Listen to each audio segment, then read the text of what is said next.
Essa amiga aqui, eu estou um pouco nervoso, até porque a Cléia me obrigou a trazer os negócios para fazer micagem aqui, e a gente não sabe se vai funcionar, porque tecnologia e escola parece que tem um probleminha ali, né? Na verdade, a minha apresentação vai de encontro com o que já foi dito aqui, e o foco, na verdade, não é explicar algo novo, mas fazer uma reflexão de um momento que a gente vive, tanto considerando a pandemia, né, que desmascarou dezenas de problemas que a educação tem, como também nos colocou em ritmo acelerado a um progresso que a gente precisa se encontrar. Querendo ou não, a gente não pode desconsiderar a importância da presença da tecnologia na nossa vida, principalmente a questão da escola, só que a gente precisa fazer algumas reflexões, né? Até porque o circuito educacional ele sofre com uma avalanche de novidades e que chegam para a gente como pedras que às vezes a gente não consegue nem trabalhar direito. Então, convido vocês para uma reflexão sobre o uso da tecnologia na área de ciências humanas. E por que na área de ciências humanas? Porque eu fiz um curso, não vou citar os nomes porque não gostei muito, mas eu fiz um curso.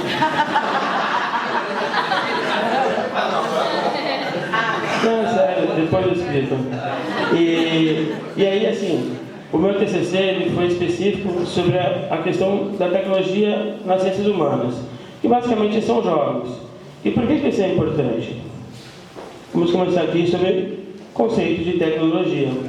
Porque as pessoas apresentam para a gente tecnologia, uma atrás da outra, todo dia, né? Uma no café, uma no almoço, uma na janta.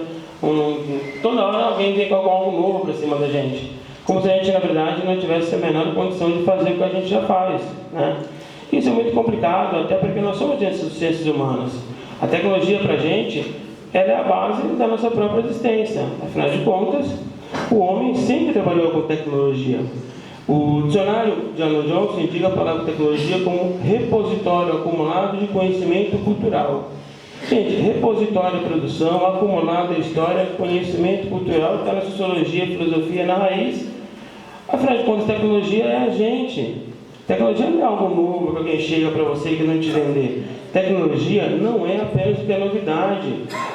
Eles não podem, eles não devem ter espaço de convencer a gente de que tecnologia é aquilo que acende luz, aquilo que você liga na tomada, é aquilo que ele quer que você compre por 10, 12 mil reais, você compre 2, 3 e troca ano que vem. Tecnologia, na verdade, é apenas o homem colocando a sua habilidade, o seu conhecimento no objeto, feito para acelerar os processos ou simplesmente diminuir o seu trabalho. Então a tecnologia, na verdade, ela nada mais é do que a própria expressão humana. Nós temos aqui o Homem das Cavernas, né, que fez um machadinho, eu não sei se é o Homem das Cavernas, mas é um machadinho de pedra, né? Aí a gente tem um garfo, que na verdade é apenas uma evolução de processos. O homem para de mexer com pedra, vai mexer com metal. E a gente tem um barbeador. São expressões da função humana. O homem se barbeava com machado? Talvez sim. O homem pode barbear com uma faquinha? Pode também. Pode se barbear com um barbeador? Pode. A ideia não é a tecnologia como a salvação da lavoura. A ideia da tecnologia é que ali, na verdade, tem algo que o ser humano criou. E se a gente não entende isso, a gente começa a ficar submisso àquilo que entregam para a gente. Muitas vezes refém, às vezes dependente, ou às vezes até com receio da substituição. Porque ele não tem a menor condição de acontecer, desde que o professor consiga se posicionar perante essa possibilidade e realmente fazer valer o seu diferencial. Valorizar o que já fazemos. O professor tem que entender que quando ele pegou um giz na mão, quando ele pegou uma régua na mão, ele já usava tecnologia. Quando o professor usou mimeógrafo a primeira vez, ele já usava tecnologia. Quando ele usou aquelas lâminas transparentes, que eu não lembro o nome, né, de projetor, já era tecnologia. Ou seja, o pessoal hoje vem falando assim que a gente tem que se inovar. Não, a gente não tem que se inovar. A inovação humana ela é parte do seu desenvolvimento natural. Ninguém tem que obrigar a gente a fazer isso. Ninguém tem que ficar cobrando a gente evoluir. A gente evolui porque a gente é humano. Evolução é a nossa base. A gente se adapta, a gente vai mais rápido, mas a pessoa fala como se a gente não quisesse, como se a gente não tivesse. E não, gente, o professor, primeiro de tudo, ele tem que valorizar o que ele já faz. Muitas vezes o que ele já faz dá conta, muitas vezes o que ele faz é suficiente, muitas vezes o professor deixa de fazer o que ele faz e perde a oportunidade de apenas melhorar o que ele já faz para começar a fazer uma coisa nova que jogaram na cabeça dele e que às vezes não traz o mesmo resultado. O professor tem que ser consciente de que a tecnologia vai auxiliá-lo no seu melhor trabalho e não ao contrário. Então, o professor, antes de inovar, se ressignifique, olhe para você, veja o que você faz, melhore, adapte, transforme, potencialize, mas não troque. Não olhe para o de fora, não só olhe para dentro. Porque assim a gente vai se desmerecendo com o tempo, vai se esvaziando, vai se cansando, porque a gente passa a atender demandas que nem sempre a gente precisa.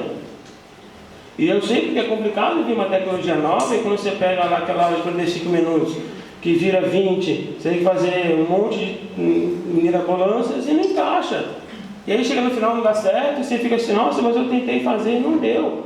Não deu porque certas tecnologias não encaixam. Então, gente, primeiro, valorizar o que a gente faz.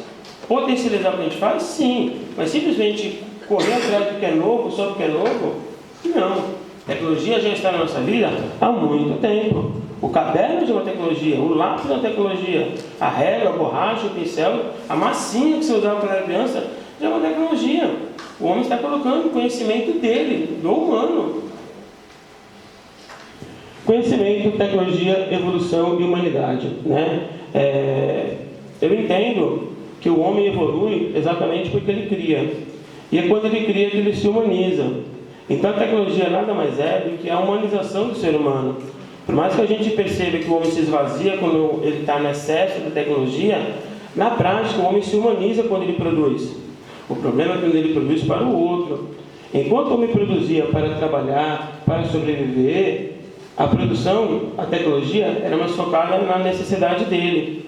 Quando o homem passa a produzir para a venda e o comércio, aí ele se perde um pouco. De qualquer maneira, gente, o homem usa o seu conhecimento, produz tecnologia, evolui ao produzir e se humaniza ao produzir. Porque nada que é construído não é construído pelas mãos humanas. Nem o robô que constrói se constrói sozinho ainda.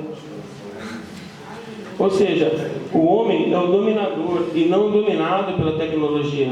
Não é o homem que é refém das máquinas. As máquinas têm que servir ao homem.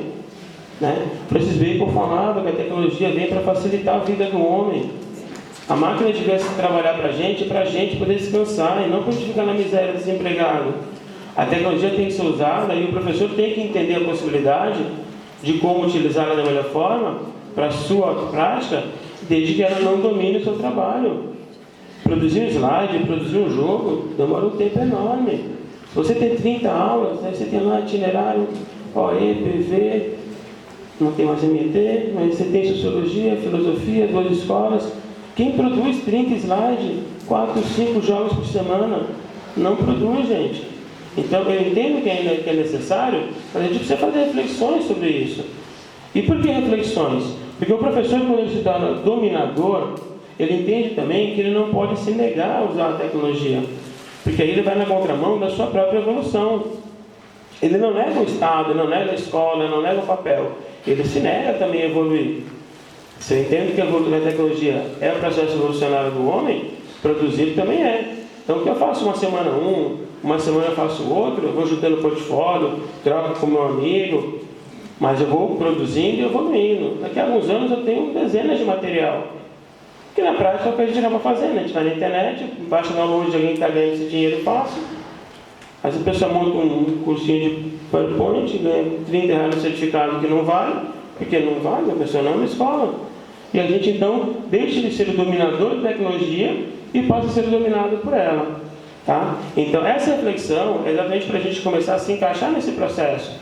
Afinal de contas, as tecnologias estão chegando de tonelada para a gente. Nos últimos 2 anos apareceu mais de 20 jogos em plataformas, né? Não vou julgar nenhuma delas, cada um que consiga fazer o seu melhor, mas elas têm especificidades. Kahoot, World Wall, né? O Prezi não existe mais hoje. Bom, então vamos entender um pouco sobre a nossa necessidade de usar a tecnologia. Segundo a BNCC, primeiro que a gente virou Ciências Sociais Aplicadas. A gente nem é Ciências Humanas e Tecnologias, mas tiraram do nosso nome. Porque, na verdade, o foco das ciências humanas agora é que o aluno passa a produzir mais, né? Por que sociais aplicadas? Porque agora o aluno, ele reflete, ele produz dentro da sua própria realidade. Não segue mais uma linha temporal em história, não segue mais uma linha de teórico em sociologia, né? Agora ele passa a analisar de diversas formas.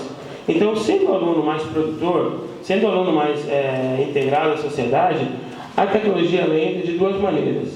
Na competência geral, item 5, vocês estão cansados de ver, compreender, utilizar e criar novas tecnologias, que também é um processo de aprendizagem. Ele aprende, ele usa e ele cria novas tecnologias digitais. Ou seja, a tecnologia não é mais utilizada para dar aula, ela agora é o produto final dessa aula. Então o aluno tem que aprender a construir coisas que envolvam tecnologia e as próprias tecnologias, para que ele possa se comunicar, acessar e disseminar informações e produzir conhecimento. Ou seja, a tecnologia agora ela não faz presença apenas como objeto para ser usado, mas como objeto fim do conhecimento. Porque o aluno precisa entender o que é uma tecnologia para operá-la da melhor forma, até para ele ver o mundo em que ele está. Porque às vezes ele é rápido no WhatsApp, mas ele não manda e-mail, não faz um currículo, não opera uma máquina, não configura nada. Então, a tecnologia agora, ela é parte, da mesma forma que a gente explica a Revolução Industrial, né? A Revolução Industrial é um tema que a gente usa. A tecnologia é mais um nível de revolução. Então, explicar a tecnologia para o aluno, utilizá-la, é nada mais do que atualizar ele nos conceitos das evoluções tecnológicas. E a competência específica 1 desses humanos é utilizar as tecnologias digitais de informação e comunicação. Como eu falei para vocês, não é só um objeto que vai ser utilizado de uma forma ou de outra. Ele é produto fim e necessário, né? Então a gente precisa compreender a importância e como isso faz sentido para a vida do aluno também. E o professor? Compreender que a prática destinada ao processo de aprendizagem deve ser constante no estado de realidade. Essa é aquela parte que o pessoal tem algumas dificuldades, porque a forma como chega para a gente é muito problemática, né? Por quê? Porque nem sempre a gente é colocado no processo de aprendizagem. Eu entendo que o professor, ele é um aluno mais velho, mas ele passa pelo mesmo processo do adolescente de aprender. Afinal de contas, aprender é do humano. Aprender não é do estudante. Aprender é do ser humano. Todo o processo de aprendizagem segue a mesma ordem em qualquer lugar. Uma criança, um jovem, um adulto, um idoso, todo mundo aprende no mesmo processo de transformação da própria realidade, de transformação humana. O professor só está num papel específico onde ele se atualiza perante a realidade em que ele vive. Mas não quer dizer que ele simplesmente não queira ou não sabe, tá? E a gente entende que existem algumas dificuldades nesse sentido. Há uma imaturidade tecnológica. Por quê? Porque as coisas demoram para chegar para a gente. Quando chega, a gente tem que usar, a gente não tem treinamento, né? Seja uma lousa digital, seja uma lousa interativa. Não sei se todo mundo aqui já usou, tem lousa interativa.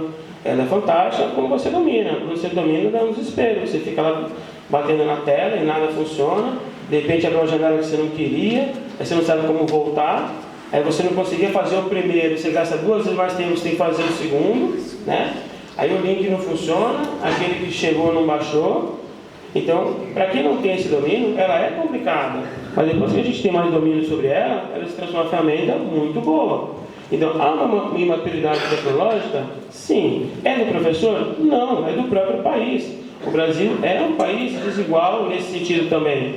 A gente não acessa as tecnologias de forma igual, né? A gente acessa mais telefone, mas existe um monte de coisa por aí que a gente nem sabe que existe. Em diversas ferramentas, diversas tecnologias que o pessoal não sabe que existe.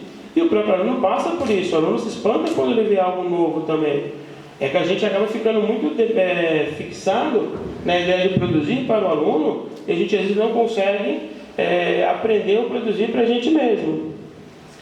Falta de tempo, como eu falei para vocês, é extremamente difícil para o professor, dentro da sua realidade, desenvolver ferramentas tecnológicas no estado de dele, né? Então, mesmo que existam as opções, você tem que montar tudo aquilo, não tem jeito, você tem que produzir o seu slide, produzir o seu jogo, produzir o formulário, e isso leva tempo, e nem sempre a gente tem. Falta de recurso. Hoje está melhor, posso afirmar que está melhor, né? Mesmo assim, ainda existem diversas dificuldades. ou por estrutura, ou por alinhamento, ou por falta de uma coisa ou de outra, né? Mas já está melhor do que antes, pelo menos. Sobrecarga de trabalho é um outro agravante, como eu falei para vocês. A gente precisa criar maneiras inteligentes de superar isso, compartilhando materiais, né? Fiquei super feliz do material do Javes sobre a série. Achei extremamente interessante, né? Esse é a linha das boas práticas, do compartilhamento, da gente produzir, da gente dar ideia. E esse seminário ele se faz importante exatamente por isso. Porque o professor também ele fica muito isolado numa ilha escolar e nem sempre a gente consegue se ajudar. Apesar de todo mundo usar o mesmo currículo, o mesmo caderno, o mesmo material, a gente não consegue, às vezes, se ajudar com materiais. Acaba sendo cada um sobrevivente na sua própria ilha, mesmo todo mundo passando o mesmo problema. A gente não tem essa teia de comunicação de produção ou auxílio. E em qualquer esfera, seja para ajudar a pessoa a montar um slide, ou seja para tirar uma dúvida de documento, a gente, mesmo em rede, não. A gente às vezes tem uma rede de contatos no Facebook com o professor do Estado, mas entre a gente localmente a gente às vezes não consegue. A gente mal conhece a escola do vizinho às vezes. Apesar da sociedade ser extremamente conectada, o professor na sua escola muitas vezes ele é mais isolado do que poderia. E o excesso do novo, aquele vendedor, uso meu, Kahoot, Wordwall, tem um que me venderam uma vez lá, que é de fazer gráfico também. Tem quantos sites hoje não ganham uma fortuna com isso? Aí você vai lá felizão, tem que pagar. Aí você vai no outro, está em inglês. Aí você vai no outro, o cara não falou que era só metade. Aí você já passou 2 horas estudando aquilo, você fica lá, meu Deus, o que eu faço com isso agora? Eu particularmente não gosto do Kahoot, para mim não funciona muito bem. Psicologia, toda pergunta é uma reflexão. O Kahoot é tudo pequenininho, pergunta objetiva, para mim não funciona. O Wordwall já funciona melhor, eu tenho possibilidades. Só que eu fico com acesso do novo, ou seja, todo dia é tudo novo, de novo. No ADP de um é um novo, no outro é um novo, no outro é um novo, no outro é um novo. Amanhã o que é novo já não é mais novo. Aí você demora 2 meses para aprender a usar, quando você tem menos atualizado, porque já não é mais novo. Todo mundo aqui, quase que na forca, teve que aprender a usar o Meet, o Teams também, Tinha que usar microfone, câmera.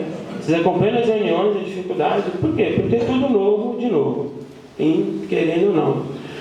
Algumas necessidades. Estudar continuamente, entendendo que eu não estudo porque a escola manda ou porque o Estado precisa, eu estudo porque ao estudar eu aprendo, ao aprender eu evoluo. Então eu não estudo para o outro, eu estudo para mim. E é importante que a gente tenha essa consciência, porque toda vez que a gente estuda para a gente. Até para que eu possa ter oportunidades melhores amanhã fora de onde eu estou. Para eu pegar uma escola particular, montar uma escola, montar um canal do YouTube, para eu produzir meu próprio material e vender, eu preciso eu mesmo ser autônomo da minha produção. Eu preciso dominar e não ser dominado por ela. Então eu não vou aprender porque me obrigaram. Eu vou aprender porque eu achei importante, porque amanhã isso vai me levar a uma condição melhor. Seja fazer um outro curso, seja um outro emprego. Existem dezenas de trabalhos no mundo da educação que não são a sala de aula. E tem muita gente que vai pelas beiradas, chega lá e depois entra numa empresa, produz material e depois só recebe para usar. Às vezes a gente não quis chegar lá por escolha, quem chegou fez o material e se é obrigado a usar. Então é importante a gente saber que o estudo é aquilo que me permite simplesmente evoluir. Alinhamento com o currículo, isso é uma coisa importante também, eu já tinha gostado de colocar em outros momentos. A gente precisa entender que a tecnologia, o jogo, ela não pode ser uma coisa tipo aspirina. Vou usar hoje para fazer um agrado. A aula tecnológica, ela tem que ser produzida conscientemente com o currículo. Ela tem que ser produzida considerando que ele vai gerar uma real aprendizagem para o aluno. E não que ele simplesmente vai achar legal, se divertir e responder umas questões. Ou seja, quando eu penso numa tecnologia para produzir algo, precisa ter ciência naquilo. Eu preciso entender que aquilo vai gerar conhecimento para ele. O uso daquela tecnologia tem que ser funcional e não atrativo, simplesmente. Eu não estou vendendo um produto. Eu estou produzindo uma experiência que gera ele desenvolver habilidades. Então a gente tem que entender que toda vez que eu uso tecnologia, ela realmente tem que ser importante e inteligente no uso. E aí eu cheguei a essas reflexões quando eu li esse livro, Gamification, para meu TCC, porque eu tinha exatamente essa curiosidade, né? Vou fazer gamificação, aí chega lá, joga, todo mundo compete, quem ganha, ganha uma bala, né? Quem ganha, ganha um doce, bem Skinner, assim, né? Adestrando. Quem ganha, desculpa gente, não sei se alguém dá doce, eu não sou muito fã. Até porque eu sou obeso mesmo.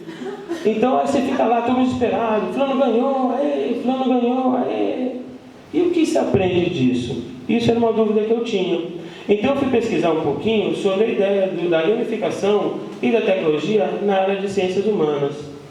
E aí eu cheguei aqui nesse ponto importante, que para as ciências humanas, o que é mais importante na realidade não é exatamente a ideia da final, do ponto final, é a experiência.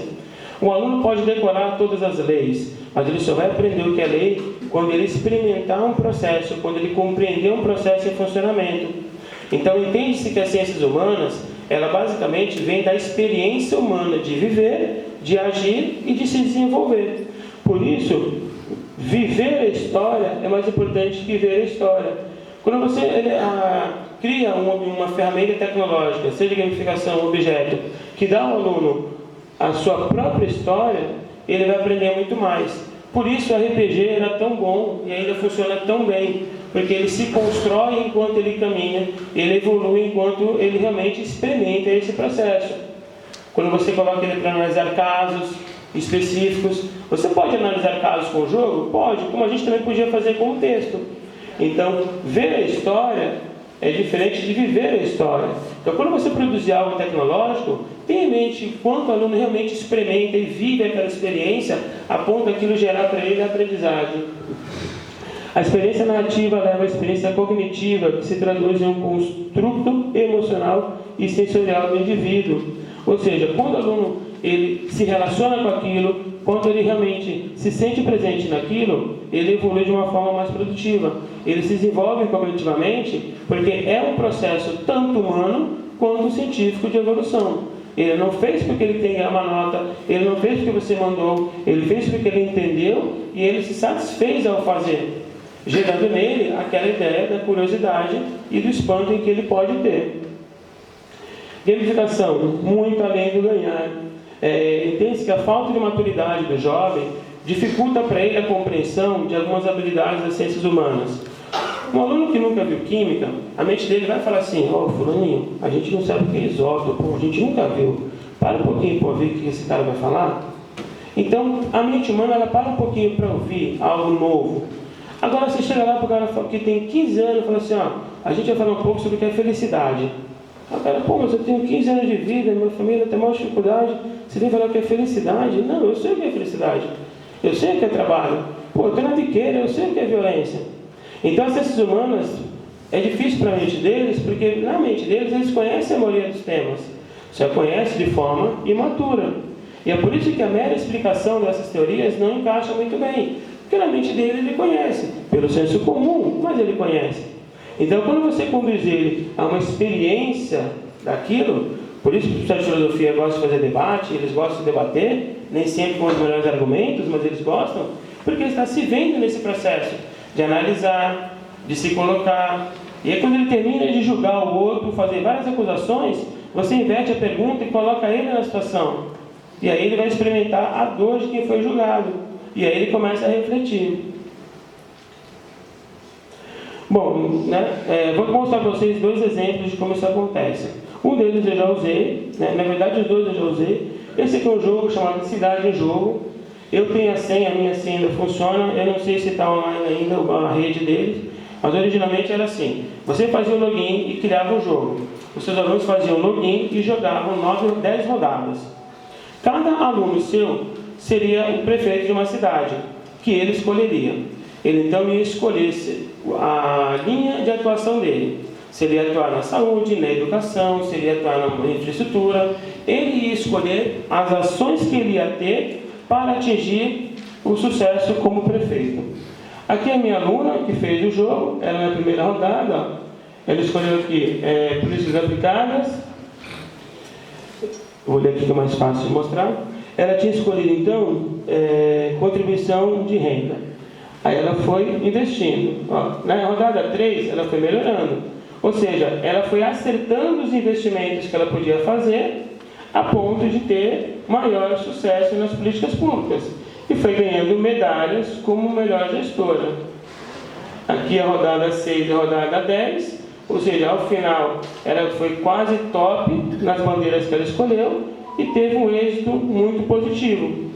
Veja, ela não competiu com ninguém, ela competiu com ela mesma.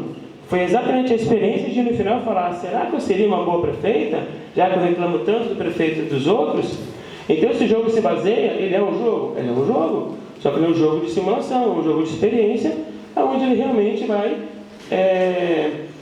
vivenciar a ideia de ser um prefeito, né? E esse jogo foi muito bacana, o pessoal gostou bastante, eles viram as dificuldades de ser o prefeito, né? Eles entenderam um pouco mais de como é governar uma cidade, eles entenderam que existe uma gigantesca quantidade de dificuldades, tá? Eu vou deixar aqui esse stand-by. Esse é um vídeo do aplicativo que eu vou tentar mostrar agora, né? Na escola, ele se utiliza de outra forma, né? De maneira padrão, você pode usar ele com o computador ou com o telefone celular, com o aplicativo Google Street View. Ou para quem já está com a nova rede de internet fixa lá, da rede do acesso, você pode usar o próprio aplicativo do Google Earth. Ele é bem legal. Deixa eu ver se eu consigo fazer ele funcionar. Espera aí um pouquinho só.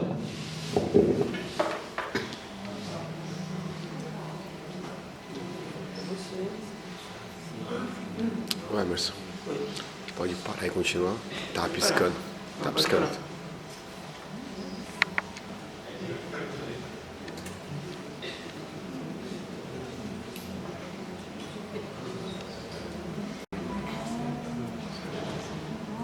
Léo, me ajuda aí que eu não sei onde eu tô. Não faço a menor ideia. Aí esse aqui é o espaço, tá? O sol deve estar atrás de mim. Não, o sol está aqui. O sol está aqui atrás. Aqui é a África. Gente, foi aqui que eu descobri porque se chamava Delta do Nilo, tá? Porque eu fiz questão de vir aqui. Quando a gente vai falar, por exemplo, de geografia, vai falar sobre conflito, é importante que ele se utilize dessa ferramenta mostrando aonde realmente acontece o conflito. Que não é só uma questão religiosa, tem mais questões, tem arma, né? Tem política envolvida. E você pode olhar os lugares em diversas situações. A internet... Gente, não estou igual a sério, não me posso não.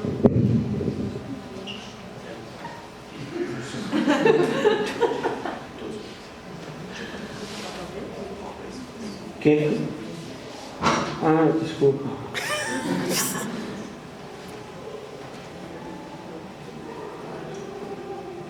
Deixa eu ver se eu consigo na cidade.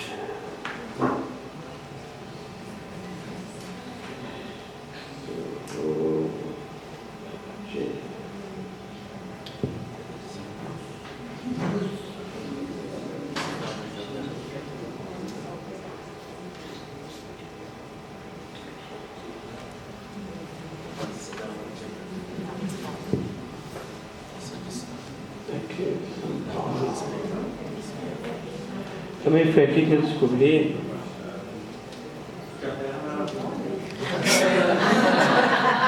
eu descobri que Praia Grande é uma bota, eu não sabia. E eu acho uma bota mais bonita que a Itália, na verdade. Então eu não sabia, Max. Deixa eu ver.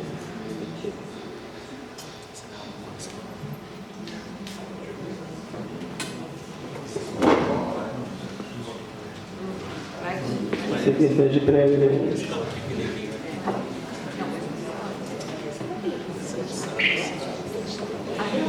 A internet não está muito boa, eu não consigo acessar. Daqui você... Você consegue achar a diretoria? Peraí. Aqui, eu não estou conseguindo fazer a internet, mas eu devia conseguir entrar dentro da cidade.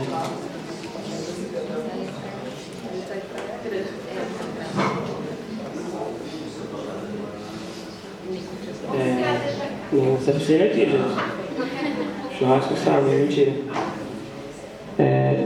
Tá aqui. Ó, você vem aqui e entra. Eu não moro aqui, tá, gente? Na verdade, eu não sei nem quem mora aqui. E aí você pode pedir para o aluno, por exemplo, visitar determinados lugares. Quando a gente fala, por exemplo, característica do relevo, faz muito mais sentido que o aluno visite um lugar olhando realmente onde ele está. Quem vai dar praia de vida, o aluno que vai fazer faculdade em outro lugar, é interessante que ele experimente algum lugar que ele possa ir. Assim, é claro que a experiência, e isso que é interessante, a imersão com o óculos ela é muito inteligente, muito interessante, mas você pode fazer com o computador, com o celular, né? Então, assim, é a questão das adaptações.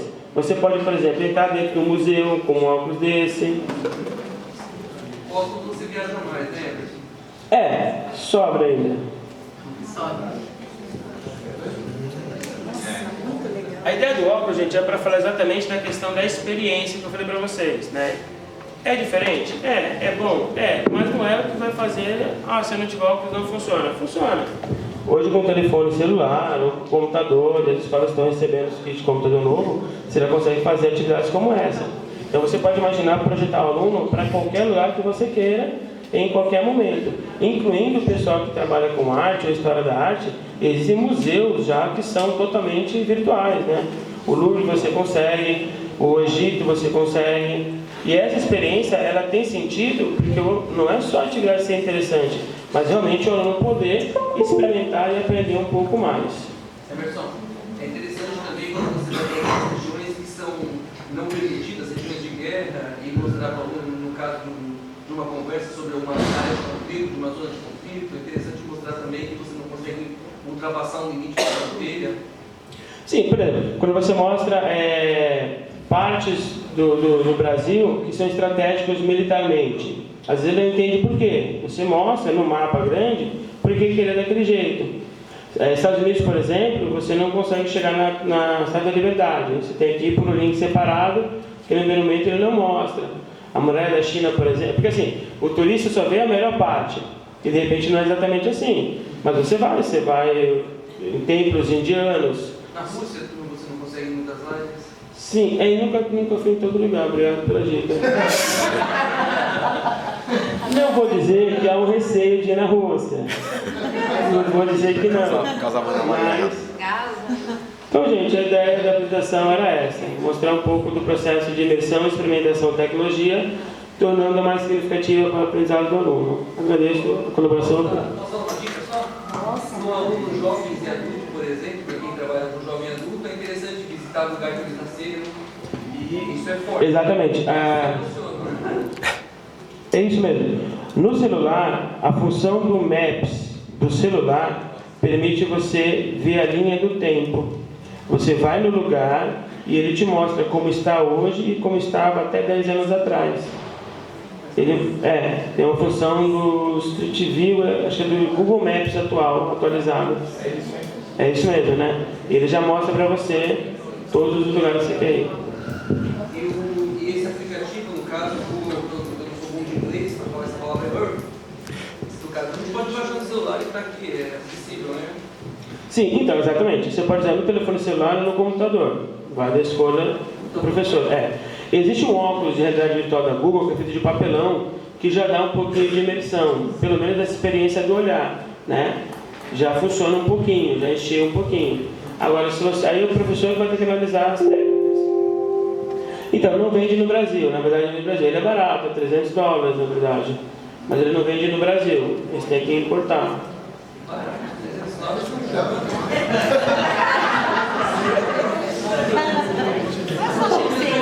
Se você fizesse uma conversão direta, é 1,5.